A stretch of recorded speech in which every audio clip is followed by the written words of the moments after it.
আসসালামু আলাইকুম ওরহমতুল্লাহি ওবরাকাতু।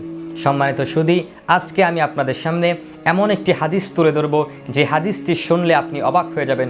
রাসূল আরবি সাল্লাল্লাহু আলাইহি ওয়াসাল্লাম বলছেন, তোমরা তোমাদের বিষয়ে 6টি বস্তুর দায়িত্ব নাও, আমি নবী তোমাদের জান্নাতের দায়িত্ব নিব। সুবহানাল্লাহ। রাসূল আরবি সাল্লাল্লাহু আলাইহি ওয়াসাল্লাম বলছেন, 1 নম্বরে তোমরা যখন কথা বলবে তখন সত্য কথা বলবে। 2 নম্বরে তোমরা যখন প্রতিশ্রুতি দিবে তখন তা পূরণ করবে। 3 নম্বরে তোমাদের কাছে যখন কোনো আমানত রাখা হবে সেই আমানত সঠিক সময়ে পূরণ করে দিবে, এবং তোমরা তোমাদের লজ্জাস্থানের হেফাজত করবে, এবং তোমরা তোমাদের চক্ষু অবনত রাখবে, এবং তোমাদের এই হাতকে অবনত রাখবে। এই হাত দ্বারা যেন কোনো ব্যক্তি বিনা কারণে কষ্ট না পায়। রাসূল আরবি সাল্লাল্লাহু আলাইহি ওয়াসাল্লাম বলছেন, তোমরা যদি এই 6টি বস্তুর দায়িত্ব নিতে পারো, আমি নবী তোমাদের জান্নাতের দায়িত্ব নিব। সুবহানাল্লাহ।